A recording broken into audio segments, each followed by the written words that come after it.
Assalamualaikum warahmatullahi wabarakatuh. Di sini kelompok kami akan mempresentasikan tentang teknik analisa kuantitatif dalam penelitian.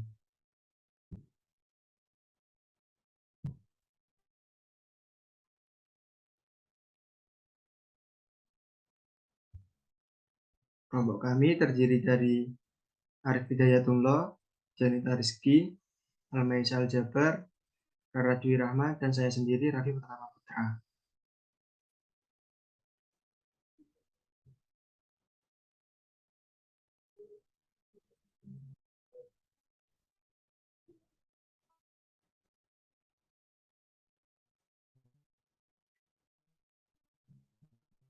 Di sini saya akan menjelaskan apa itu analisa.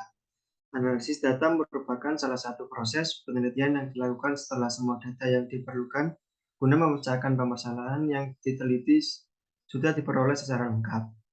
Secara garis besarnya, teknik analisis data terbagi ke dalam dua bagian, yakni analisis kuantitatif dan kualitatif.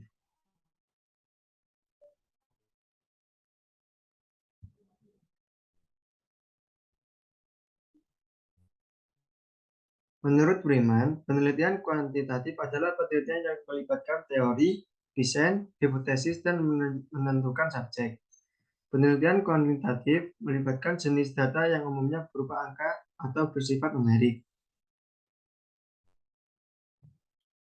Penelitian ini umumnya bertujuan untuk menentukan hubungan antar variabel, melakukan pengukuran, dan menentukan desain penelitian.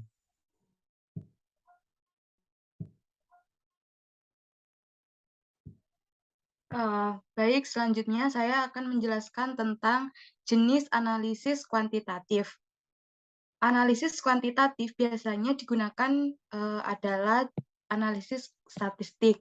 Biasanya analisis ini terbagi ke dalam dua kelompok. Yang pertama ada statistik deskriptif dan yang kedua ada statistik inferensial.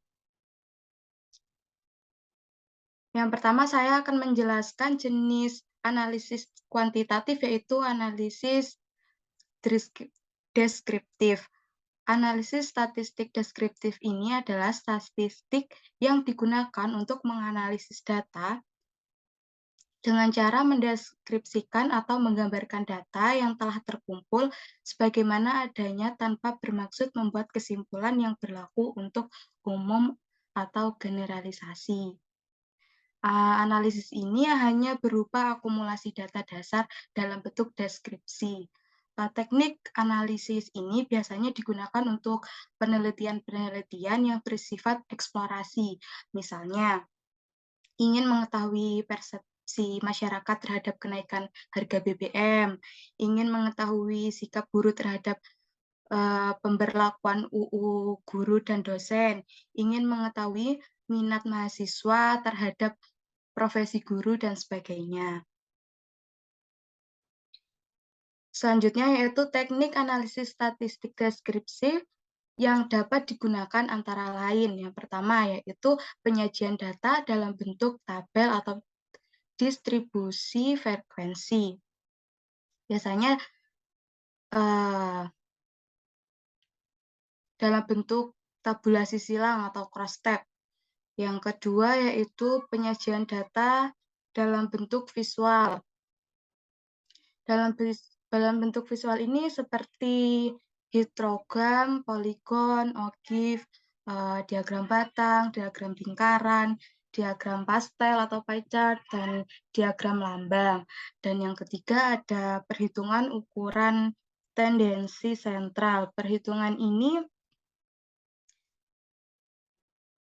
biasanya perhitungan seperti menghitung mean, median, dan modus. Dan yang keempat ada perhitungan ukuran kuartil. Perhitungan ukuran kuartil ini seperti kuartil desil dan persentil. Dan yang kelima ada perhitungan ukuran kuartil juga ya. Jadi perhitungan kuartil ukuran penyebaran maksudnya. Jadi standar deviasi, variance, range, deviasi kuartil, min deviasi, dan sebagainya.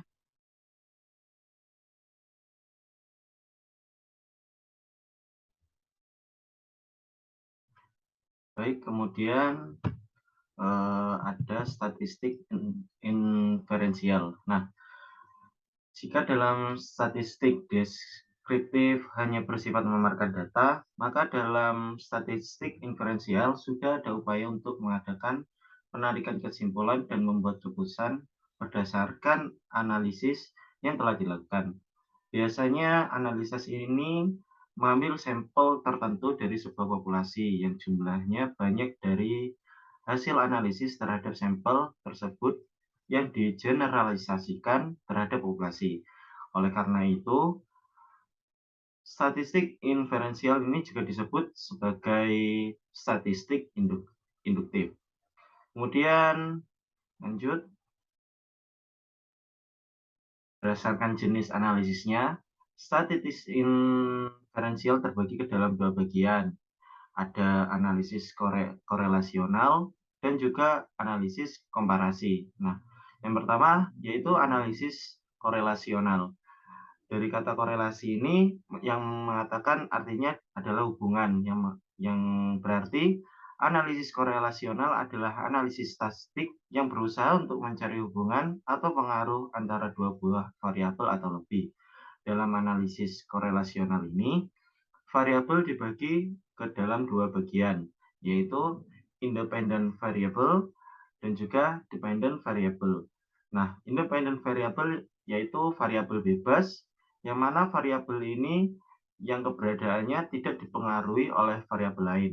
Kemudian, dependent variable atau variabel terikat merupakan variabel yang keberadaannya dipengaruhi oleh variabel yang lain.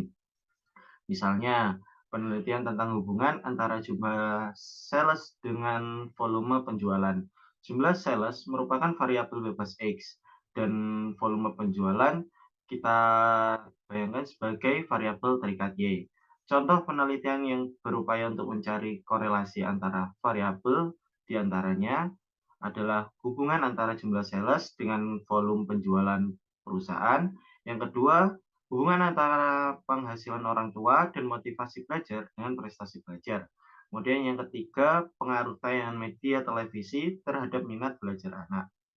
Nah, kemudian yang kedua adalah analisis komparasi. Analisis ini merupakan sebuah teknik analisis yang bertujuan untuk membandingkan antara kondisi dua buah kelompok atau lebih. Beberapa contoh hipotesis komparatif diantaranya adalah perbedaan kualitas pelayanan antara toko A dan B.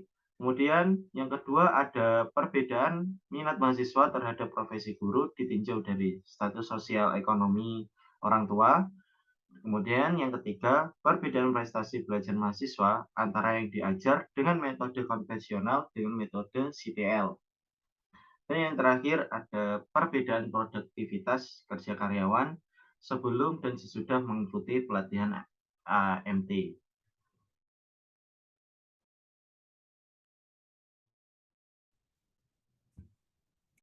Selanjutnya, di sini saya akan menjelaskan tentang langkah-langkah menganalisis data kuantitatif.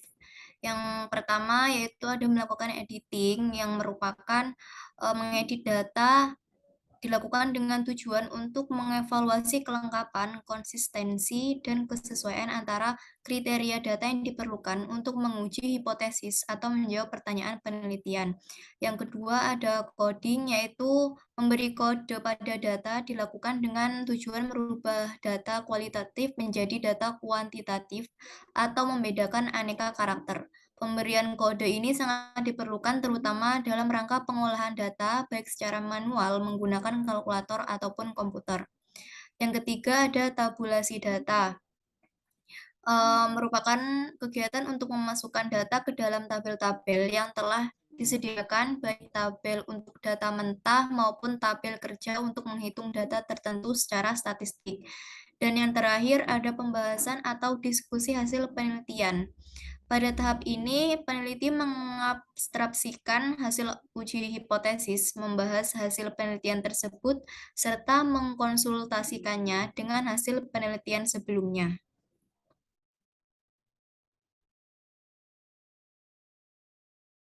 Selanjutnya ada menentukan metode. Yang pertama itu ada menentukan jenis data dalam penelitian, yaitu ada nominal. nominal sendiri ialah disebut juga dengan skala nominal. Data nominal adalah salah satu jenis dan statistik kualitatif yang membantu memberi label pada variabel tanpa memberikan nilai numerik. Meski begitu, terkadang datanya bisa kualitatif dan kuantitatif. Contoh data nominal adalah huruf, simbol, kata, jenis kelamin, dan sebagainya. Nah, dari penjelasan di atas, bahwasanya nominal masuk ke dalam metode deskriptif karena nyata, tidak berangan-angan. Kemudian ada data ordinal.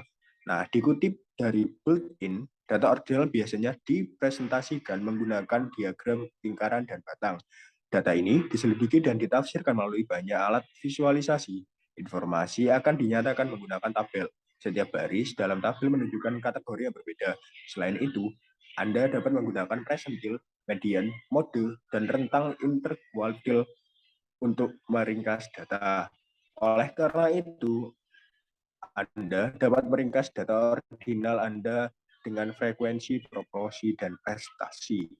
Kemudian ada rasio. Nilai rasio juga merupakan satuan terurut yang memiliki selisih yang sama. Nilai rasio hampir sama dengan nilai interval, dengan perbedaan bahwa rasio memiliki nol mutlak. Contohnya adalah tinggi, berat, panjang, dan banyak lagi. Kemudian ada interval data numerik. Nilai interval mewakili unit terurut yang memiliki perbedaan yang sama. Oleh karena itu, datanya memiliki variabel yang berisi nilai numerik di mana Anda mengetahui perbedaan yang dapat antara nilai-nilai tersebut. Kemudian membuat pertanyaan dan hipotesis. Dalam membuat pertanyaan harus diperhatikan apakah mengacu pada sebagian kecil populasi atau keseluruhan. Apabila untuk mengetahui keseluruhan populasi, maka membutuhkan dua metode, yaitu deskriptif dan inferensial. Nah, sementara jika untuk mengetahui sebagian kecil atau sampel, maka metode yang menggunakan metode deskriptif. Metode penelitian deskriptif adalah metode dilakukan untuk mengetahui gambaran keadaan suatu hal dengan cara mendeskripsikan sedetail mungkin berdasarkan fakta yang ada. Bukanlah penelitian biasanya bersifat eksperimental, misalnya ingin mengetahui pengaruh X terhadap Z, tidak semuanya seperti itu.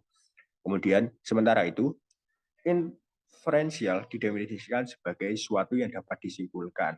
Jadi, sesuatu yang dapat disimpulkan itu masuk ke dalam metode inferensial. Nah, fungsi dari statistik inferensial adalah sebagai berikut.